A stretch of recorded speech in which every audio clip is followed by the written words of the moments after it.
আসসালামু আলাইকুম, ফার্মাসিস্ট রাশেদ আছি আপনার সাথে। কন্টিনিউ ফার্মাসিস্টদের সার্কুলার হচ্ছে সেনাবাহিনী থেকে কারাগার, সরকারি থেকে বেসরকারি বিভিন্ন হসপিটালগুলোতে তো কন্টিনিউ সার্কুলার হচ্ছে, কিন্তু এই প্রত্যেকটা জায়গায় কয়েকটা কমন মিস্টেক আমি দেখতে পাচ্ছি এবং সেটা কন্টিনিউ হয়ে আসতেছে।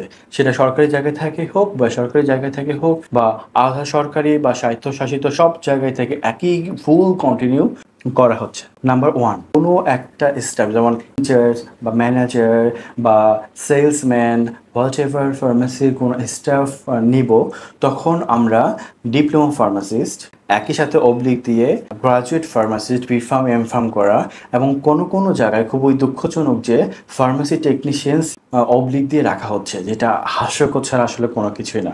ডিজিটি এর স্পষ্ট গাইডলাইন আছে যে একটা ফার্মেসির যদি ইনচার্জ, ম্যানেজার বা head of pharmacy what ever শীর্ষ স্থানীয় যে পদগুলো আছে সে জায়গায় অবশ্যই একজন গ্রাজুয়েট ফার্মাসিস্টকে হতে হবে। আমরা চাচ্ছি ফার্মাসিস্ট, কিন্তু সেখানে এ গ্রেড ফার্মাসিস্ট অবলিক দিয়ে বি গ্রেড ফার্মাসিস্ট কেন? বি গ্রেড যে ফার্মাসিস্ট বা ডিপ্লোমা ফার্মাসিস্ট তাদেরকে আসলে কি ফার্মাসিস্ট কে বলেছে আপনাকে?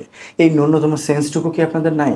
আমি আসলে জানি না আসলে আপনারা কি নাকি যা দেখেন যা শোনেন কপি পেস্ট করেন কেন ভাই? আপনি না জানলে আমাদেরকে একটু হায়ার করতে পারেন, আমাদেরকে ডাকতে পারেন, আমাদের সাথে কনসালটেন্সি নিতে পারেন। কিছুই জানেন না, কিছুই বলছেন না, হুদাই সবকিছু চলতেছে। এটা কি মানে হাস্যকর না? যারা ডিপ্লোমা করে তাদেরকে ডিপ্লোমা ফার্মাসিস্ট বলা হচ্ছে, কিন্তু স্পষ্ট করে বলা আছে তাদেরকে কখনোই শুধু ফার্মাসিস্ট বলা যাবে না। এটা বুঝতে হবে। আমাদের যদি এ গ্রেড ফার্মাসিস্ট লাগে, সেটা ইনচার্জ হোক, সেটা ম্যানেজার হোক, সেটা হেড অফ ফার্মাসি হোক, সেটা সেলসে হোক, সেক্ষেত্রে আমরা এই গ্রেড ফার্মাসিস্টকেই আমরা বা গ্রাজুয়েট ফার্মাসিস্টকেই আমরা সার্কুলারে রাখবো। একজন গ্রাজুয়েট ফার্মাসিস্ট যখন একজন গ্রাজুয়েট ফার্মাসিস্টের সাথে কম্পিটিশন করে তারপর সে আসবে, মানে সে কেন ডিপ্লোমা ফার্মাসিস্টের সাথে কম্পিটিশন করবে? আমাদের যদি বি গ্রেড ফার্মাসিস্ট যদি লাগে, তাহলে আমরা বি গ্রেড কে আমরা সার্কুলার দিব, মানে দলিল রেখে, ঠিক আছে, যা দিয়ে দিলাম। ব্যাপারটা এরকম না। মানে সার্কুলারটাও কিন্তু একটা আর্ট।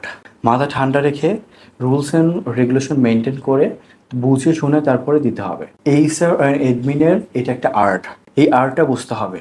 হ্যাঁ, এই সার্কুলার দেওয়া যে কি ভয়াবহ অবস্থা! আমি কোন হসপিটালের নাম বলবো বা কোন সরকারি প্রতিষ্ঠানের নাম বলবো, সব একই অবস্থা। তবে নেক্সট টাইম যেন এই ফুলটা না হয়, আমি সবার কাছে এটা আশা করি আর কি। Thank you.